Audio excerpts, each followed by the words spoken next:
Eastern Cape tertiary institutions cater mostly for students who come from poor households. Many of the students are funded by the National Students Financial Aid Scheme. Some tertiary institutions visited by the Portfolio Committee on Higher Education, Science and Innovation include the Buffalo City College, Walter Sisulu University and the University of Fort Hare in Alice. At Walter Sisulu University and the University of Fort Hare, funding and accommodation were identified as major challenges, while TVET colleges grapple with governance and management issues. We don't have principals. Most of our principals are acting, and in some cases we don't even have councils, particularly in the case of Buffalo City College. We also have a limitation of funding, which then has an impact on infrastructure. But what's most important is this one of leadership, because it has a ripple effect on how we even manage the limited budget that we have. The University of Fort Hare received more than 27,000 late applications. Calls have been made to university management to beef up security at its campuses and student accommodations.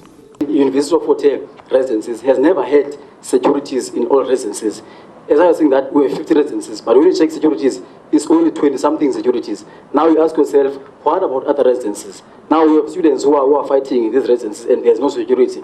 Last year, a student was killed by other students inside the university premises, and outside the residences. And up until this far, there's been no question about where was the security. The University of Fort Hare is currently facing maladministration challenges, with some officials implicated in the ongoing murder case linked to alleged corruption at the university.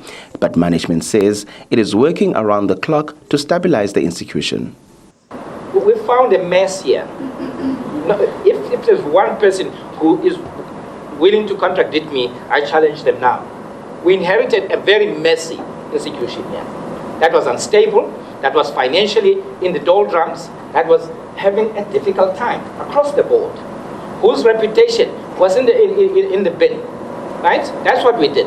Where people, it was difficult to attract competent administrators and competent academics.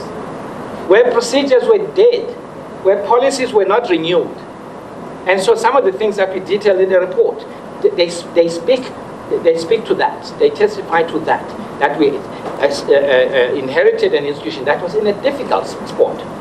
That's in a difficult spot. You've got to have kind of time horizon to see the progress that we've made. The last stop for the committee in the province will be Rhodes University in Makhanda. The committee will present a consolidated report about its visits to tertiary institutions to Parliament during the course of this year. Sidima Mvegu, SABC News, Alice in the Eastern Cape.